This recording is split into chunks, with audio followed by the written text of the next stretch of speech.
was late. Oh. He beat you. Point 262. I quit. No, you can't quit. The size difference was really, you couldn't ignore it. We understand the talent difference, the experience difference. We understand all of that. But the size, the pure, and we understand small guys can be. Training camp happens. If he's locked in and he's looking to make a show and try and knock this guy out, I wouldn't be surprised either. By decision or by knockout? By decision. I mean, that guy's too big. I don't think that he's just gonna knock that guy out. So I see him like outboxing him. If Jake knocks out Tank, y'all gonna say it's fake. If he goes the distance, y'all gonna call it fake. The only thing that y'all would call real is if Tank knocks out Jake. That's why Tank. Trainer Abel Sanchez shared high praise for Davis, describing him as one of his all-time favorite fighters. According to Sanchez, Tank's distinctive fighting style was shaped through years of facing bigger and stronger opponents, not just inside the gym, but in real-life experiences outside of it as well. He pointed out that Tank's ability to slip punches, roll under attacks, and explode with power counters comes from constantly being the smaller man in most matchups. Those challenges taught him how to turn disadvantages into strengths. Sanchez believes this background has made Davis one of the most adaptable and dangerous fighters in the sport today. In his view, Jake Paul's size and strength won't be enough to overcome Tank's experience, timing, and fight IQ. For that reason, Sanchez doesn't see Paul as a real threat when the two finally meet in the ring.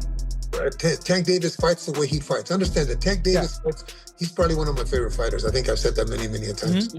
He fights in a manner where he's fought all those big guys. Look at the way he throws his punches. Look at how he ducks down like if he's fighting a real big guy. Look at the way he fought when he knocked out Garcia. Look at where he puts his head and how he throws his punches. In the street, that's who he was fighting. He was fighting bigger guys than him. He was always a smaller guy. So he knows how to fight those big guys. He knows how to duck up underneath and throw those looping shots because that's who he fought in the street. At least that's my opinion anyway. He's always been the little guy, and I'm sure that in the streets he wasn't a choir boy. I'm sure that he had his moments, and everybody was bigger than him. So he knows how to take care of himself. I don't think Jake Paul is a threat to him. Atlas pointed out that this fight isn't just about power or physical presence. It's also about the vast difference in skill, experience, and ring intelligence. While he acknowledged that smaller fighters have been known to overcome size disadvantages, referencing legendary examples like Terrence Crawford outclassing larger opponents, Atlas believes this matchup is unique. In his words, the physical and technical contrast between Davis and Paul are so extreme that they could ultimately define how the fight unfolds. It's a reminder of how, in boxing, size and skill constantly battle for dominance, and how the balance between the two can decide everything once the first bell rings. Talking about right here is what you said. It was stark. The size difference was really, you couldn't ignore it. We understand the talent difference, the experience difference. We understand all of that. But the size, the pure, and we understand small guys can beat big guys. We just saw Crawford do it to Canelo, but a little different. The size difference was, it was eye-catching. George openly acknowledged that the weight difference presents a real challenge for Tank, but he made it clear he has complete faith in Davis's ability to overcome it. According to Ford, Tank's power is the great equalizer. One clean shot from Davis, he said, could instantly shift the momentum and catch Jake Paul completely off guard. He emphasized that discipline and execution will be key. If Davis stays focused and follows the game plan, the size disadvantage won't matter. Ford's confidence reflects the mindset of a team that has faced every kind of obstacle before and still found a way to win. Weight difference is very big, 135 to heavyweight. How does Tank adapt to that weight? You got to figure it out. That's why I'm so fabulous right now, because this is a tall glass of water we got to drink. But I believe in my youngin', always believe in all my youngins, you know what I'm saying? But him, he's our forefront youngin', you know what I'm saying? It gives everybody else hope, you know what I'm saying? And it ain't nothing that you can't do if you don't put your mind to it. Absolutely. You think Jake is going to be surprised when he feels that punching power from Tank Davis from a smaller man? Hit like a heavyweight? Because everybody talking about it's scripted, it's this, it's that. I think Tank hit him with some shit.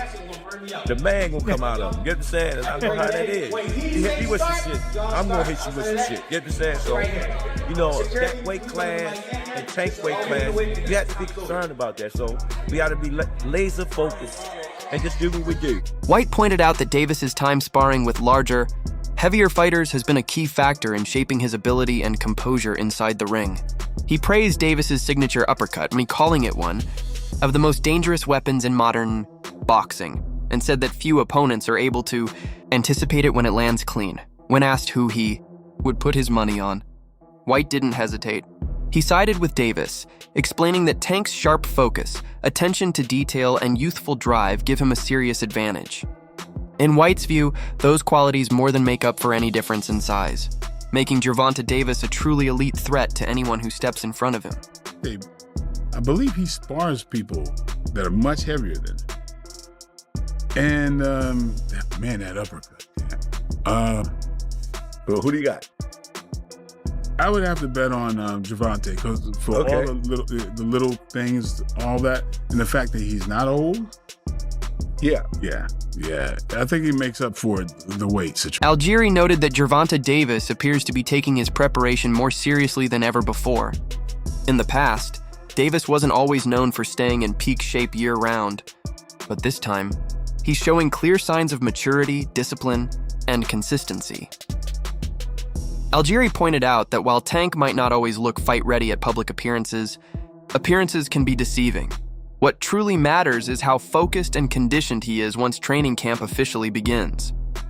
If Davis maintains that intensity and enters camp determined to make a statement, Algieri believes fans could witness one of the most explosive performances of his career. I think that in terms of his training, I'm not sure, and I can't really guess. In recent years, he's shown himself to be dedicated and stayed in shape between fights in most recent years. Prior to that, not so much. You would see him balloon up in between fights. That hasn't been the case the last couple of years. You've seen him train year round. You've seen him come into camp in very good condition. Some of those press conferences, he didn't look that conditioned, Gervonta. So you do see him peeling back in terms of some of that discipline. But training camp happens. If he's locked in and he's looking to make a show and try and knock this guy out, I wouldn't be surprised. He quickly dismissed the idea, calling it not a real fight, even after the interviewer pointed out Gervonta Davis's proven skill and power inside the ring. Despite Davis's smaller size, Haney made it clear he had no interest in entertaining the matchup. Rather than engage in further discussion, he simply walked away, ending the exchange with a firm, no comment. The moment made one thing clear. Haney isn't intrigued by this fight, at least not for now. Jake Paul, Tank, how you see that fight going? Man, that's not a real fight. I like Jake. Is Tank? It's not a real fight. It's not a fight. Does Tank have a chance? He's so much smaller. He's a real boxer, but he's so much smaller. He acknowledged Davis's skill, calling him a tremendous boxer, but emphasized that the size difference would be hard to overlook. Diaz explained that he personally wouldn't want to face someone much smaller than himself, as it wouldn't feel like a fair or meaningful matchup. Still, he admitted the fight would draw huge attention and be entertaining for fans to watch.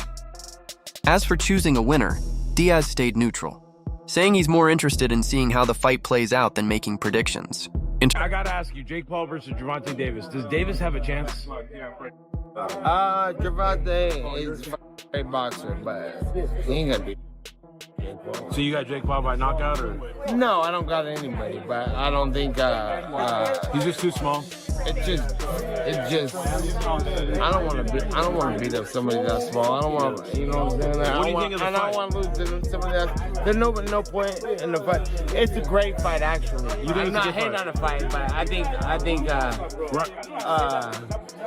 my thoughts on it is let's watch. He highlighted the massive size gap between Jake Paul and Gervonta Davis, saying that alone makes the idea of the fight hard to understand. Jeff explained that if it were an exhibition bout, it would make more sense, especially considering the star power both men bring. But as a real, sanctioned fight, he finds it unrealistic. Jake Paul could weigh over 200 pounds, while Davis would be closer to 150. In Jeff's eyes, that kind of size difference makes the matchup difficult to justify. It's kind of weird, because Jake Paul is extremely bigger than Tank. And I mean, but with it being exhibition, makes sense. It's fine. He got a big name that he's going to be fighting. But I mean, it really makes no sense because he's going to be weighing over 200 and some pounds. Tank's going to probably be weighing maybe at the most 147, 150. So I don't even understand. He pointed out that Jake Paul's size gives him a major advantage, but at the same time, he recognized Gervonta Davis's superior boxing skills. Still, Perry expressed some doubts about Davis's recent performances, especially after his draw with Lamont Roach, a fight that made many wonder if Tank still has the same explosiveness fans were used to seeing. More than anything, Perry questioned Davis's hunger for the sport. He wondered whether Tank still carries the same fire and motivation that once made him unstoppable, a factor that could ultimately decide how this fight plays out. He is big. Tank has a lot of skill, but I don't think he's the same Tank that we saw the most incredible knockouts. We saw him, I mean, Lamont Roach performed great. They went to draw, and, you know, I just don't know. And Tank walked away. I don't know if he loves it enough to beat a guy who outweighs him by 80 to 100 pounds. He believes Davis holds a clear edge, not just because of his experience as a true boxer, but also due to his exceptional skill set and sharp ring IQ. Motton isn't worried about the size difference, explaining that he's personally seen Davis handle much bigger sparring partners with ease. In his view, elite fighters like Tank can neutralize physical disadvantages through timing, precision, and strategy. Motton added that beyond the competition, the fight also represents a massive opportunity for both men, one that blends sport, spectacle, and serious financial reward. Get your predictions really quick for the Jake Paul versus Tank Davis. I feel like it's going to be a good fight, you know, entertaining. It's an exhibition, so we're going to see how serious they really take it. But I don't know, they both getting a lot of money, so, you know, congrats to them. Who has the edge in this fight? I feel like Tank has the edge for sure. You know, he's a real fighter, you know, and got skills, high IQ fighter. Regardless of the weight, you know, I've personally seen Tank, you know, spar heavyweights, you know, and even me, I spar heavyweights, you know. So the weight's not really too much, you know, for a lot of great fighters, you know, so I feel like Tank gonna get it. Romero acknowledged that Gervonta Davis is clearly the more skilled and technically polished boxer, but he cautioned that skill alone might not be enough to overcome such a physical disadvantage. In his view, when the difference in weight and strength becomes this extreme, the fight could shift away from being a technical contest and turn into a battle of raw power, an area where Jake Paul would naturally hold the upper hand. An unreal boxing ability, and Jake Paul is really big. But the last time I said somebody was going to be bigger, they weren't that much bigger. But I think in this case, somebody's actually a lot bigger. So, I mean, obviously, if we're going to give it to skill-wise, we're going to give it to Gervonta, you know? Like, there's no ifs, ands, questions, or any of that stuff. But like I said, size can play a big factor.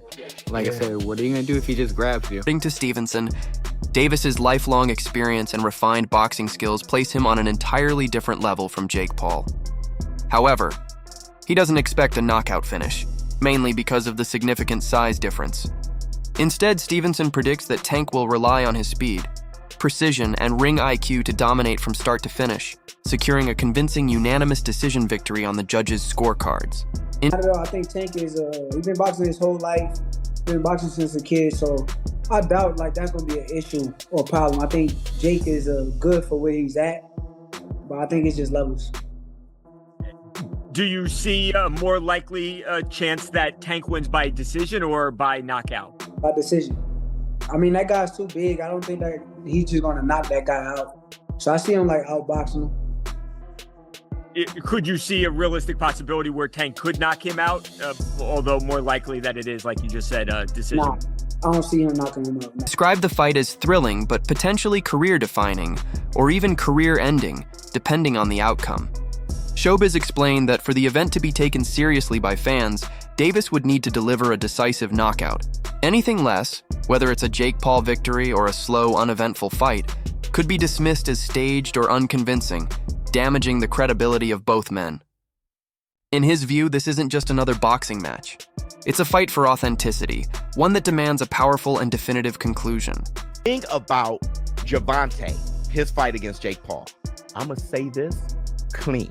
That fight is exciting. It can be career-ending. Jake Paul can end his whole shit. Tank can end Jake Paul's whole shit. And if that fight is meh, and it's just a sparring session that's tit for tat, their shit's over. They can't do that. If they do, their career's ruined. Jake Paul career's ruined, and Tank. Everybody who's saying that it's just going to be an exhibition, like it's just going to be a fake fight, y'all hope it is.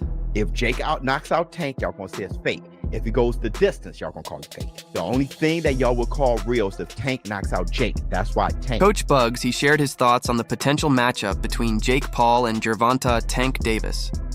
According to him, this fight would be more of an entertaining exhibition than a brutal war.